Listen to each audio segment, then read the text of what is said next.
Hi all, welcome to football arena. ഒരു വലിയ ഇടവേളയ്ക്ക് ശേഷം അർജന്റീനയും ഇംഗ്ലണ്ടും തമ്മിൽ ഏറ്റുമുട്ടുകയാണ്.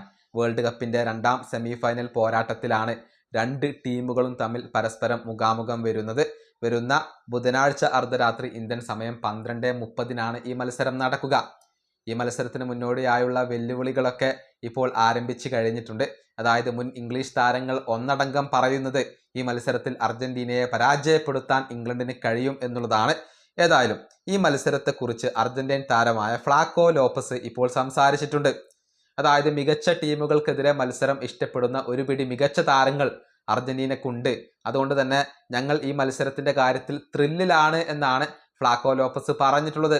അദ്ദേഹത്തിന്റെ വാക്കുകൾ ഇങ്ങനെയാണ്: മികച്ച ടീമുകൾക്കെതിരെ മത്സരങ്ങൾ എപ്പോഴും മികച്ച താരങ്ങൾ ഇഷ്ടപ്പെടുന്ന ഒന്നാണ്. ഒരു പിടി മികച്ച താരങ്ങൾ അഥവാ ഗ്രേറ്റ് പ്ലെയേഴ്സ് ഉള്ള ടീമാണ് അർജന്റീന. ഇംഗ്ലണ്ടാണ് ഞങ്ങളുടെ എതിരാളി എന്നറിഞ്ഞപ്പോൾ ഞങ്ങൾക്ക് ത്രില്ലാവുകയാണ് ചെയ്തിട്ടുള്ളത്. സാധ്യമായ ഏറ്റവും നല്ല രൂപത്തിൽ ഇംഗ്ലണ്ടിനെ നേരിടാൻ ഞങ്ങൾ തയ്യാറെടുക്കും. ആരാധകരുടെ സപ്പോർട്ടോടുകൂടി അവസാന നിമിഷം വരെ ഞങ്ങൾ ഫൈറ്റ് ചെയ്യും. എപ്പോഴും ഞങ്ങൾ അങ്ങനെ തന്നെയാണ് ചെയ്യാറുള്ളത്. ഇതാണ് അർജന്റീൻ താരമായ ഫ്ലാക്കോ ലോപ്പസ് പറഞ്ഞിട്ടുള്ളത്.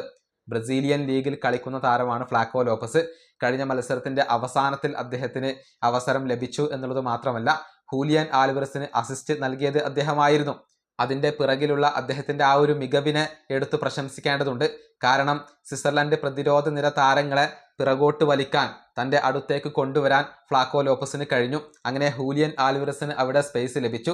ഫ്ലാക്കോ ലോപ്പസ് അത് കൃത്യമായി ആൽവറസിന് എത്തിക്കുകയും ചെയ്തു. അങ്ങനെയാണ് ആ സ്പേസിലൂടെയാണ് ഹൂലിയൻ ആൽവറസ് ഒരു മഴവിൽ ഗോൾ നേടിയത്. ഈ മത്സരശേഷം ഫ്ലാക്കോ ലോപ്പസിനെ സ്കലോണി അഭിനന്ദിക്കുകയും ചെയ്തിരുന്നു. കുറഞ്ഞ സമയം കൊണ്ട് നല്ല രൂപത്തിൽ കളിക്കാൻ ലോപ്പസിന് കഴിഞ്ഞു എന്നായിരുന്നു മത്സരശേഷം സ്കലോണി പറഞ്ഞിരുന്നത്. ഈ വീഡിയോ അവസാനിപ്പിക്കുന്നു. അടുത്തൊരു വീഡിയോ കാണാം.